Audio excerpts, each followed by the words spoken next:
Hi everyone, this is Hana, and welcome back to my island. Today I have a heartbreaking story from Korea, but it's a story I really need to share with you. It's not a light or happy topic, but with the wars happening all over the world right now, this is a story we all need to hear. So please keep an open mind and stay with me. Let's dive in. On March 28th, 2026, just a few days ago, we got some heartbreaking news here in Korea. A survivor who fought her whole life against the stigma of being a victim peacefully passed away. Now, out of 240 registered survivors of Japanese military sexual slavery in South Korea, only 5 are still with us. The number of living witnesses can now be counted on one hand. With their average age well over 95, their time is running out fast.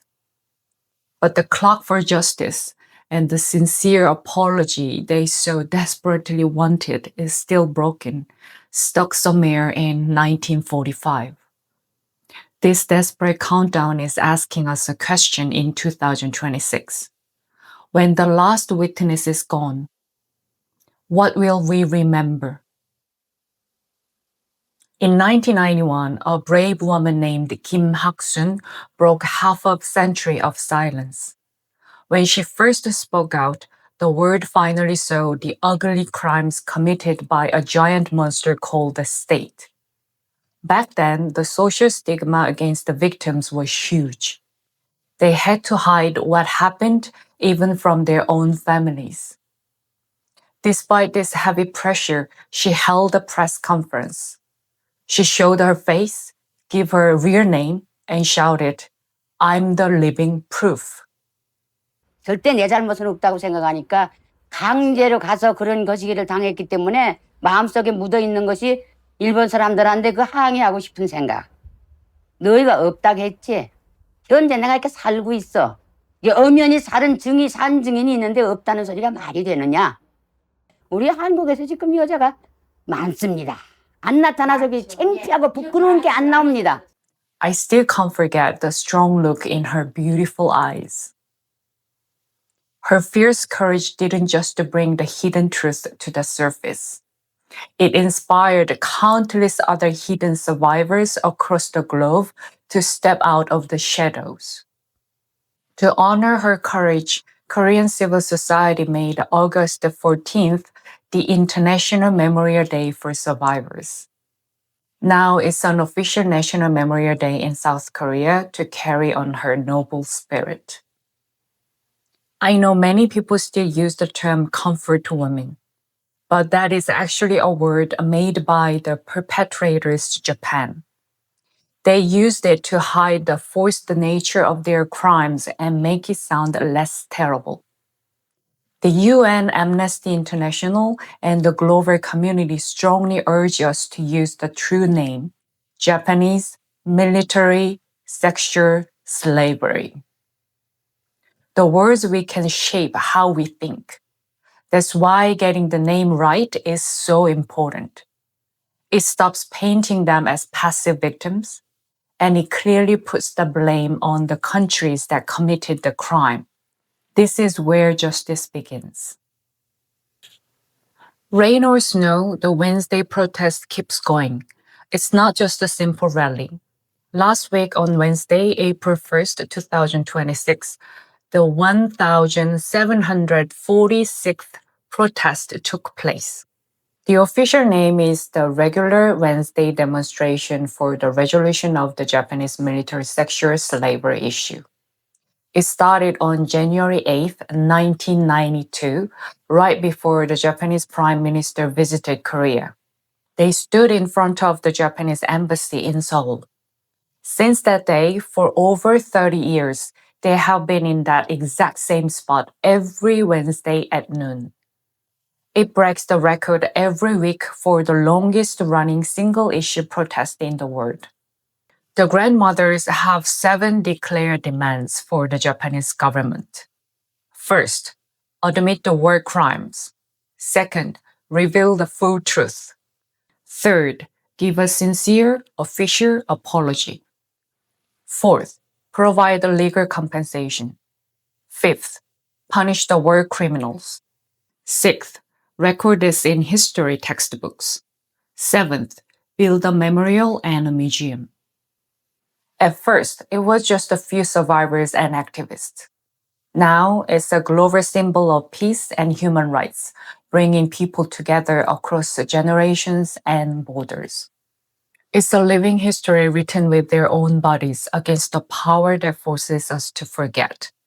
It's a noble fight to reclaim human dignity. This tireless fight on the hot pavement proves one thing. As long as we don't stop, the nature resolution Japan is waiting for will never happen. We need to be clear about one fact. Japanese military sexual slavery was not some isolated wartime incident. From the early 1930s to the end of the war in 1945, Imperial Japan ran a highly organized system of sexual exploitation. They used the excuse of maintaining military discipline and preventing diseases. But it was fully planned and run by the government and the military. This massive web of crime spread from Korea to China, the Philippines, Indonesia, Taiwan, and Vietnam.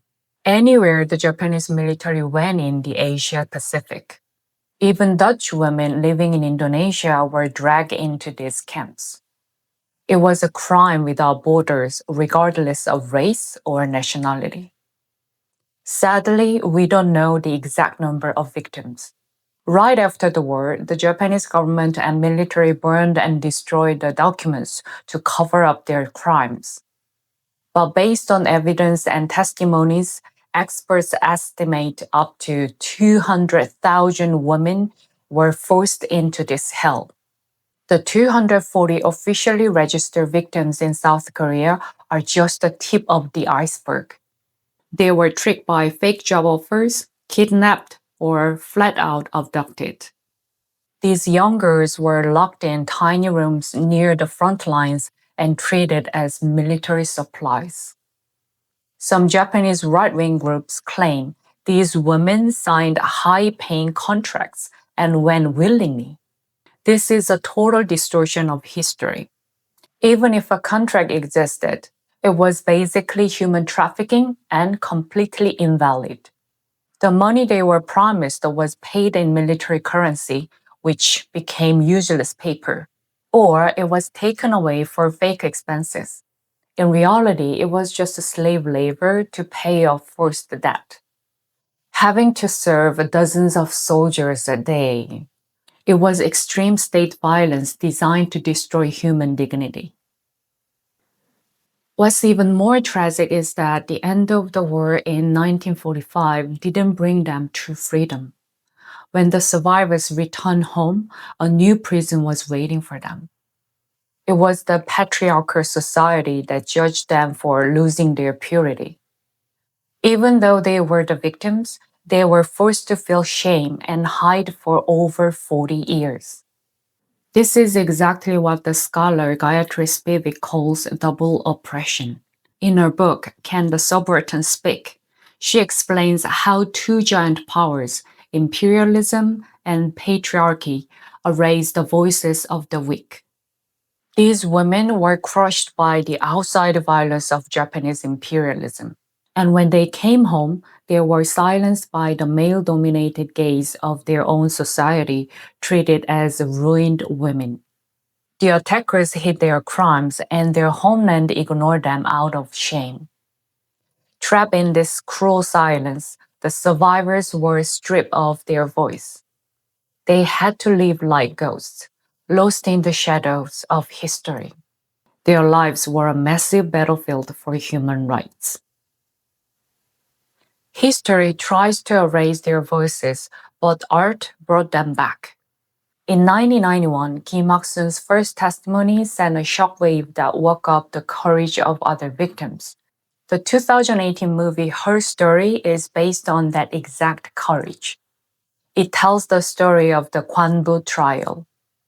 From 1992 to 1998, they traveled back and forth between Shimonoseki, Japan, and Busan, Korea. It was the first time the Japanese government partially admitted responsibility. The movie shows the grueling fight of the 10 plaintiffs and everyone who stood by them. It shows that the victims weren't just sad people to pity. They were fierce, independent fighters standing together to get their dignity back. Also, the 2017 movie I Can Speak was inspired by real events. It's based on the grandmother Lee Yong-soo, who testified at the Congress before they passed the 2007 resolution apologizing the Japanese military sexual slavery. At first, the movie feels like a light comedy, but when the main character uses English to shout the truth to the world, it hits you right in the heart. These movies free the grandmothers from the sad victim frame. They place them right beside us as peace activists and makers of history. Our resolution calls on the government of Japan to officially acknowledge and apologize for the appalling acts that Imperial Japan committed against the comfort women. I do want to address some of the members of the audience that came here, though, and spoke to deny what happened. And I say this with a great deal of love and respect, but shame on you. Shame on you.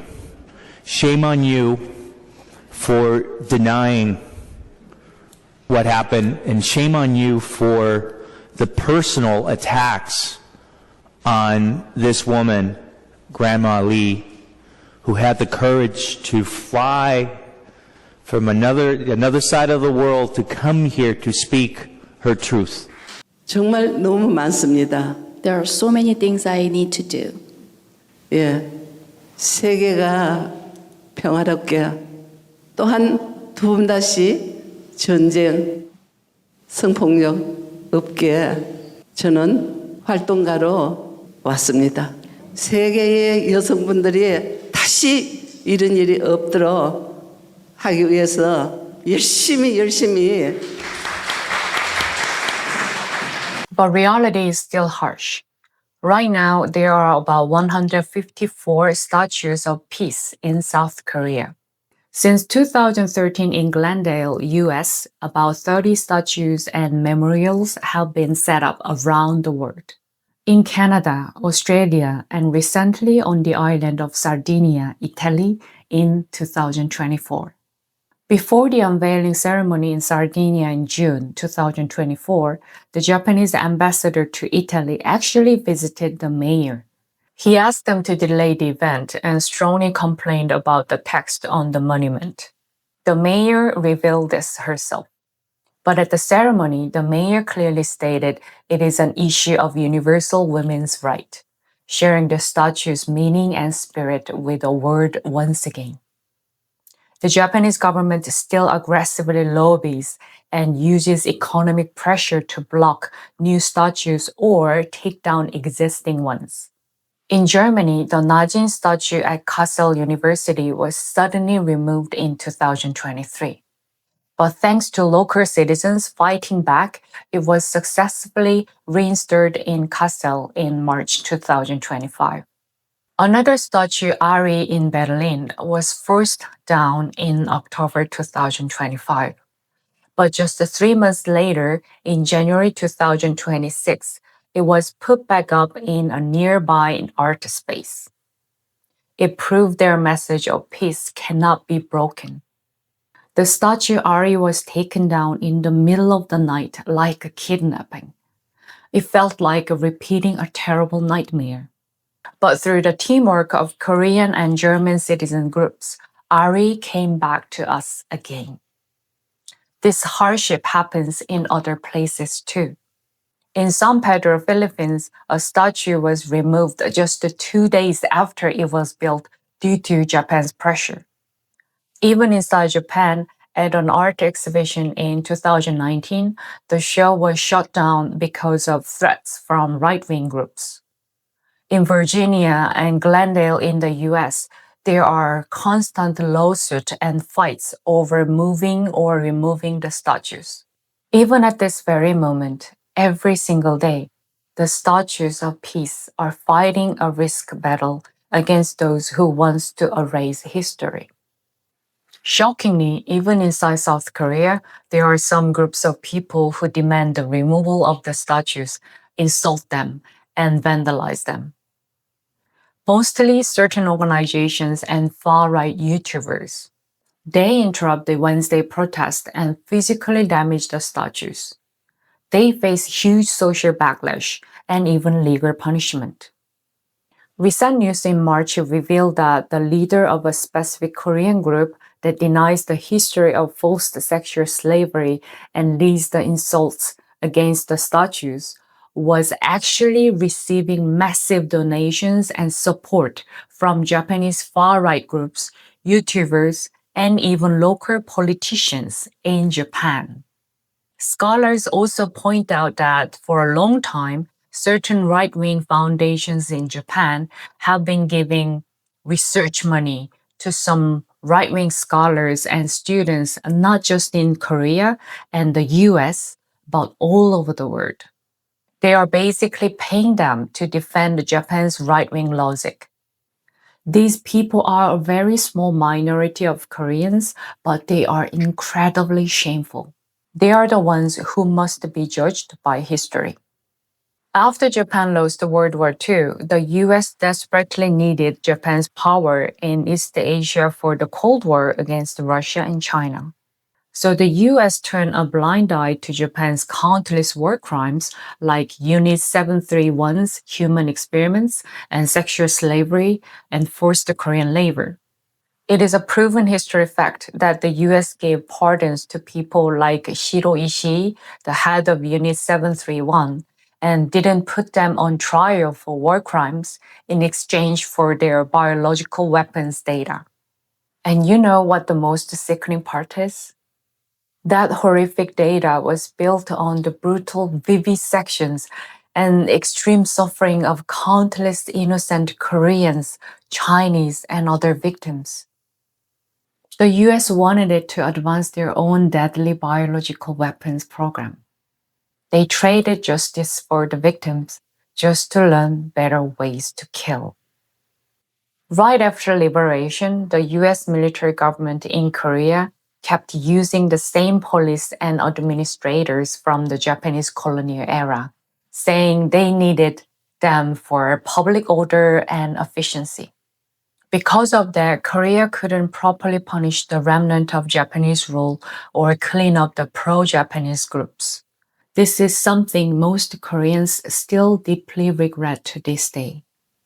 All of this painful, unresolved history is exactly why the Statue of Peace exists.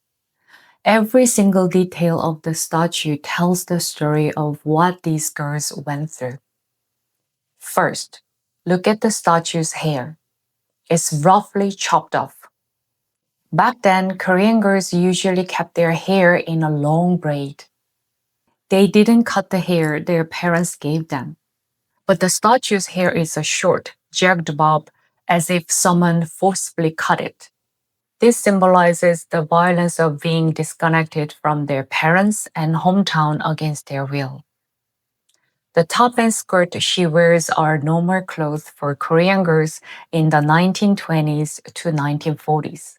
This visually shows they were very young in their early to mid-teens when they were taken. It means they were just ordinary daughters living right next door. Originally, the statue was designed with her hands folded politely. But when the Japanese government openly interfered with its installation and demanded its removal, the artist changed it. She now has tightly clenched fists, representing anger and a strong will to get a sincere apology. The girl is barefoot, without even shoes. If you look closely, her heels are slightly lifted off the ground. This shows the anxiety of the victims. Even after they survived and finally made it back home, they couldn't settle down comfortably. They had to hide like criminals under the cold gauge of society. It also points out that the issue is still unresolved because the Japanese government hasn't fully admitted their crimes or paid proper compensation. There is a small bird sitting on her shoulder. In Korea, birds have always symbolized freedom and peace. They are seen as messengers connecting the living and the dead. The little bird gently sitting there connects us to the spirits of the grandmothers who passed away with so much unresolved pain. The mosaic shadow on the ground isn't a younger. It's the silhouette of hunched over old woman. This shows the long, lonely flow of time. A young girl unjustly dragged away in her teens had to endure until she became an old woman with white hair. It shows the deep sorrow she had to carry her whole life. Right in the center of that grandmother's shadow is a white butterfly. In our culture, butterflies symbolize the reincarnation of the soul. It holds a desperate wish. Even if the grandmothers passed away with broken hearts without a real apology from Japan, we hope they are reborn as butterflies and fly freely in a world without pain. When symbols like this are mocked, our memory and our education face a dangerous test. Especially in 2024, a US citizen streamer and YouTuber named Johnny Somali caused a massive outrage in Korea by insulting the Statue of Peace and causing chaos. Somali was a notorious streamer who traveled the world making contents that insulted other countries' history and pain. After he broadcasted a video insulting the Statue of Peace in Korea, he actually got beaten up by Korean men on the street. You rarely hear about Koreans attacking tourists, right? Well, this was the exception. And let's not forget, all Korean men go through mandatory military training. In the end, Somali was put on trial, not just for obstruction of business, but also for making illegal deepfake pornography using the faces of Korean female broadcasters.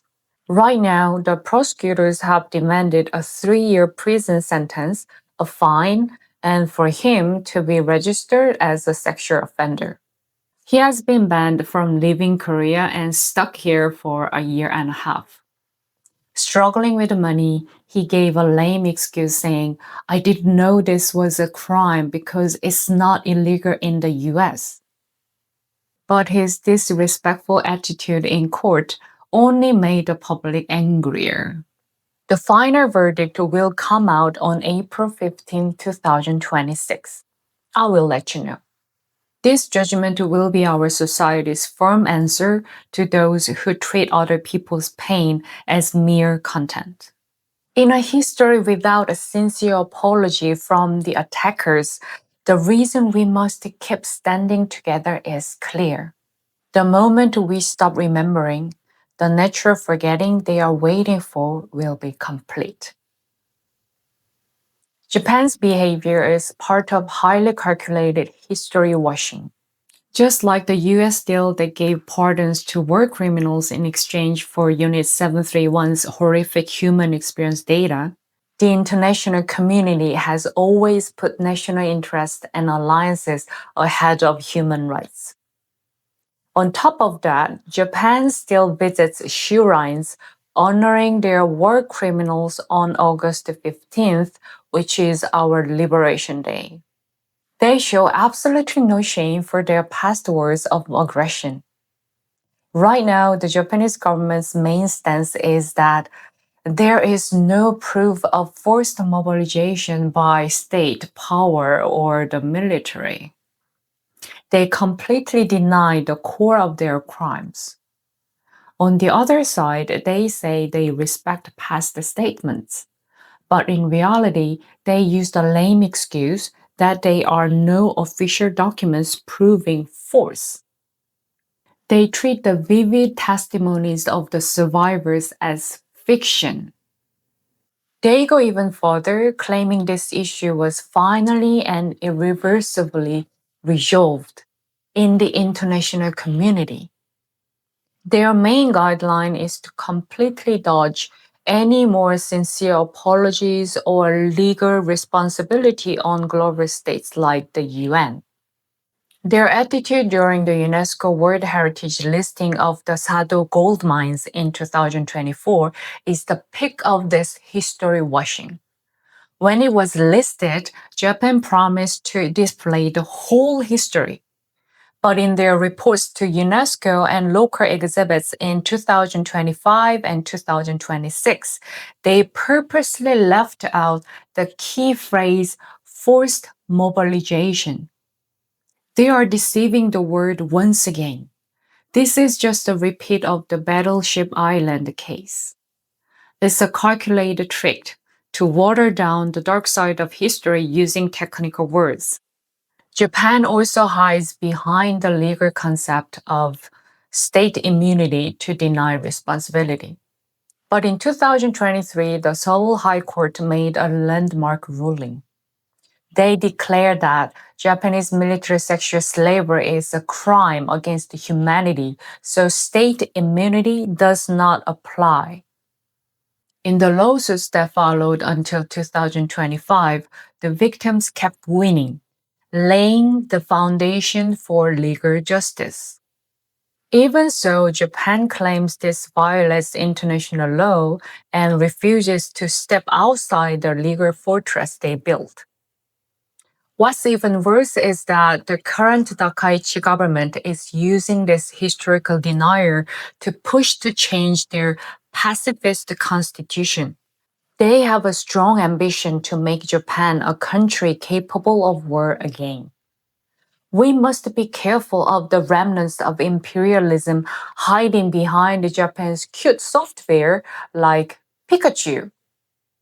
Flashy culture cannot cover up the bloody past. The West shouts that human rights are universal values, but they turn a blind eye to history when it suits their political interests.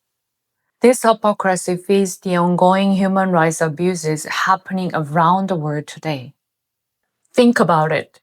How is the Japanese military sexual slavery any different from the young boys and girls trafficked and abused by the powerful people in the Epstein file? It's the exact same horrific abuse of power. As long as the attacker's deceitful confidence and the world's cowardly silence continue, the broken clock of justice will never tick again. The issue of Japanese military sexual slavery is not just a stuffed history in a museum. It is the original blueprint for the massive crime of wartime sexual violence repeating in conflict zones today. Even now in 2026, international groups keep reporting that Russian forces use organized sexual violence in occupied Ukraine as a tool for ethnic cleansing and psychological warfare. Women in Gaza are facing inhumane conditions, having to endure C-sections with anesthesia under blockades and bombings. This goes beyond the lack of medical supplies. It strips away their basic reproductive rights, threatening their very survival. It's another form of genocide aimed at destroying the future of the community. Civil wars in Africa and the gender apartheid in Myanmar still expose the barbaric nature of war, treating women's body as tools of conquest and territory. In her book, Against Our Will, Susan Brown Miller pointed out that rape is never just an uncontrollable sexual urge. It's a conscious process of intimidation used by men to strengthen their dominance by keeping women in fear. Cynthia Eno also sharply criticized how militarism categorized women's body as either objects to protect or enemy assets to violate, justifying state violence. As they pointed out, wartime sexual violence is a core mechanism of a male-dominated military system. Violating women's body to humiliate the enemy's men and destroy the community's psychological bond. This high-level political terrorism repeats itself in a terrifyingly similar way from Japanese military sexual slavery to all current conflict zones. As long as this cruel grammar of war exists, treating a woman's body as living territory to declare victory on, Japanese military sexual slavery can never be just past history. What is even more painful for Korean society in 2026 is this. The structural violence forced upon us from the outside in the past has been deeply planted into our own system. It has become a normal part of everyday life. Korea went through the wartime mobilization of the Japanese occupation, the Korean War, and a long military dictatorship. This created a society that felt like one giant military camp. It deeply rooted a male-centric, hierarchical culture that values efficiency and obedience above all else. In this rigid mix of military-style culture and male-dominated authority, women's labor and voices have been constantly erased. This barracks mindset sees absolute obedience and treating people as tools as virtues. It spreads a twisted idea throughout society that women are not equal human beings, but objects to control and consume. And today, that has become the soil for a mutated violence, digital sex crimes. As a result, even now in 2026, South Korea has held the shameful title of having the highest gender wage gap in the OECD for over 20 years. It has never lost the first place. This isn't just about numbers. From entering the job market to promotions to the glass ceiling, it's the product of structural discrimination that treats women not as equal players, but as secondary labor or replaceable others. Whether at work or at home, in public or in private, this quiet exclusion against women is a modern version of the violent grammar where state power used women as tools. This twisted view, seeing women not as humans, but as things to control, own, or consume anytime, is deeply embedded in our society. The horrific stories filling the news every day: dating violence, digital sex crimes, and illegal filming.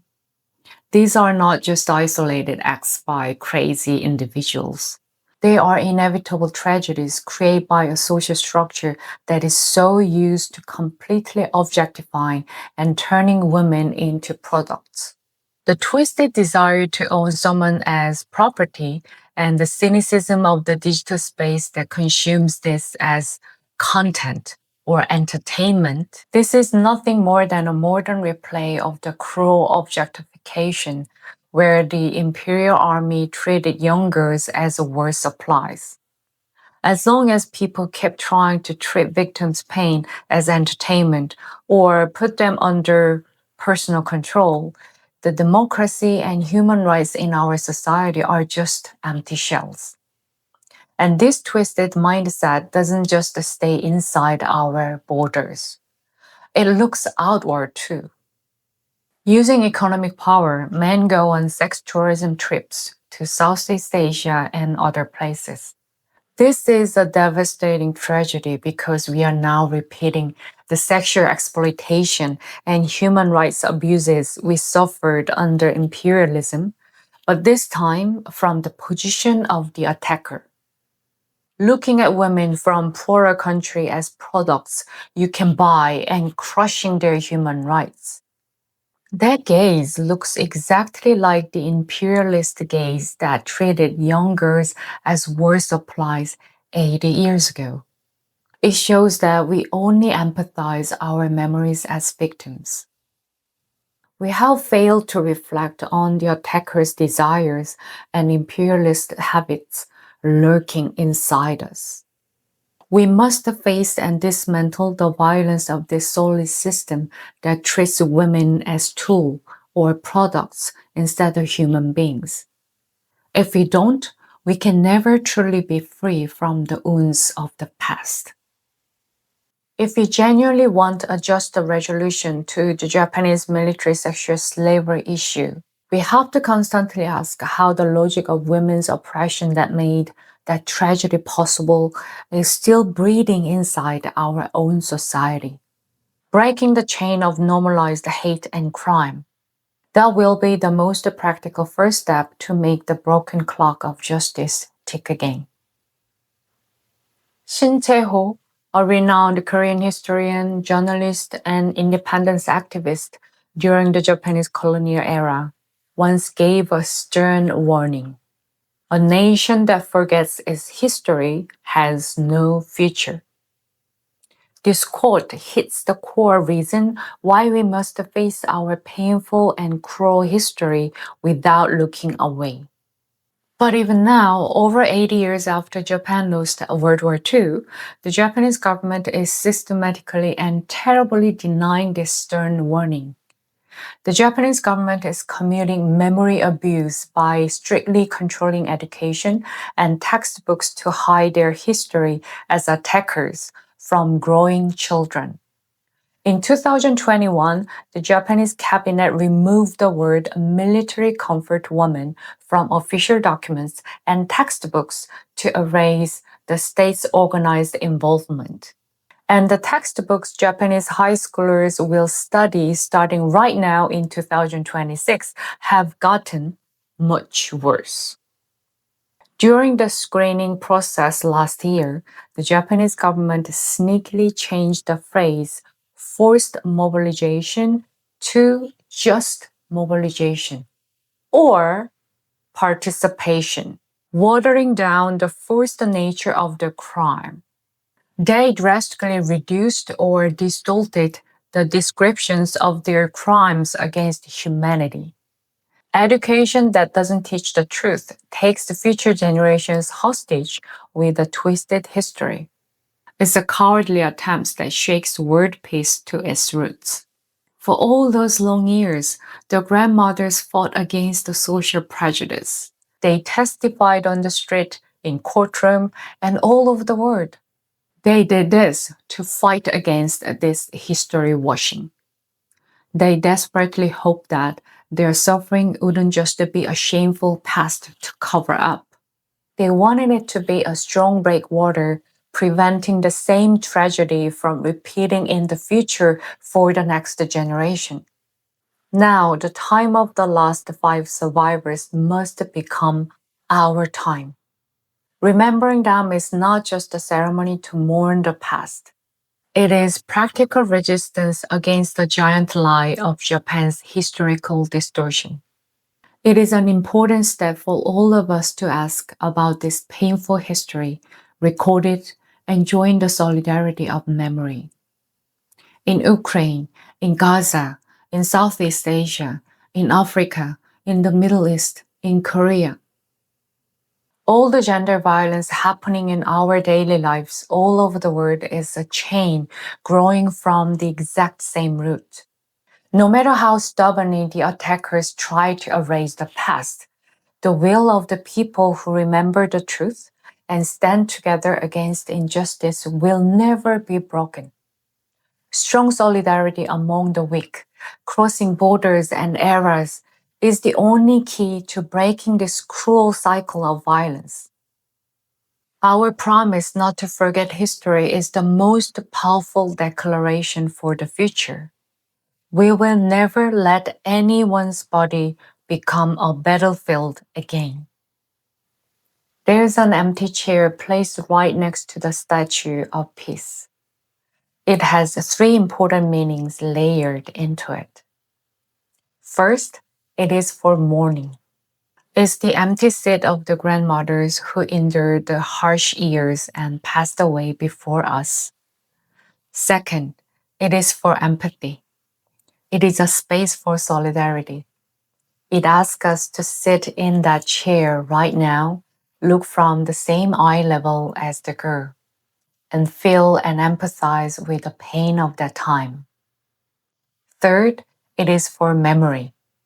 It's a sit of promise. It means future generations must sit here, learn the correct history, and endlessly carry on the value of the peace. 아리랑 아리랑 아라리요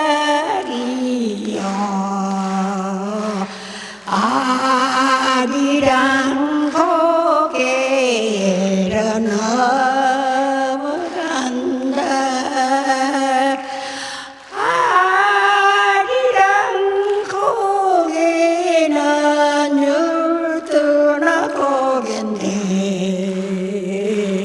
넘어갈 적 넘어올 듯 한숨이라 아리랑 아리랑 아라리요 아리랑 고개로 넘어간다. If you travel to Korea, or even if you see a statue of peace outside of Korea, please hold her hand tightly. Make eye contact with her. And please sit in the empty chair next to her for just a moment. Promise that girl that you will not forget, that you will remember, and that you will make sure the same thing never happens again. Okay, this has been Hana's Island. If you liked my video, please support me with a like and subscribe. And let's meet right here again. Until then, stay comfortable at your own latitude. Welcome to Hana's Island. You're safe here now. I'll see you soon. Take care. Bye.